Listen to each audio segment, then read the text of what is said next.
చెప్పిన కథలకి స్వాగతం. ఈరోజు మనం చెప్పుకునే కథ పేరు అమ్మ మాట. అనగనగా ఒక అడవిలో ఒక చెట్టు పైన ఒక చిలక ఉండేదిట.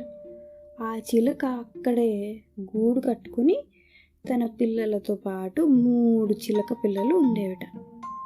అయితే ఆ పిల్లలకి ఇంకా బాగా ఎగరడం రాదన్నమాట.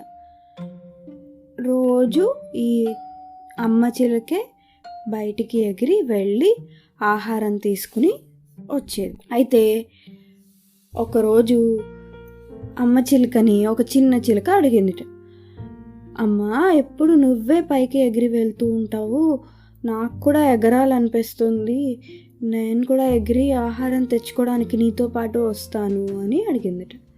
అంటే అమ్మ చిలుక చెప్పింది, వద్దమ్మా, ఇప్పుడు కాదు, సమయం వచ్చినప్పుడు నేనే చెప్తాను నువ్వెప్పుడు ఎగరగలుగుతావని.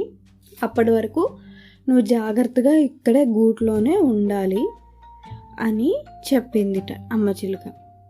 సరే, ఒకరోజు అయినా సరే ఈ చిన్న చిలుక మాట వినకుండా ఎలా అయినా ఎగరాల్సిందే, అమ్మ ఎప్పుడు ఇలాగే చెప్తుంది, నేను ఎలా అయినా ఎగిరి పైన నుంచి ఎలా ఉందో చూస్తాను అని ఎగరడానికి ప్రయత్నం చేసింది.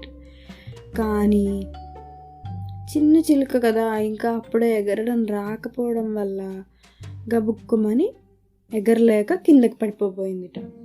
అయితే వెంటనే అప్పుడే ఆహారం తీసుకుని వస్తున్న అమ్మ చిలుక నోటితో చిన్న చిలుకని పట్టుకుని పైకి గూట్లో తీసుకొచ్చి పెట్టి, అదేంటి, నేను వద్దని చెప్పాను కదా నీకు, ఇలాంటి పనులు చేయొద్దని, అందుకే చెప్పాను, నువ్వు నా మాట వినలేదు, చూసావా, నేను నిన్ను చూడకపోయింటే, నేను పట్టుకోకపోయింటే ఎంత ప్రమాదం జరుగుండేది, ఇంకెప్పుడు ఇలాంటి పనులు చేయొద్దు అని చెప్తే చిన్న చిలుక చెప్పింది, అవునమ్మా, నేను ఎప్పుడు నీ మాటే వింటాను, ఇంకెప్పుడు ఇలాంటి తప్పు చెయ్యను అని చిన్న చిలుక చెప్పింది.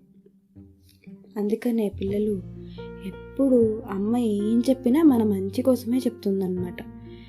అమ్మ మాట ఎప్పుడు వినాలి. సరేనా? కథ కంచికి, మనమేమో ఇంటికి.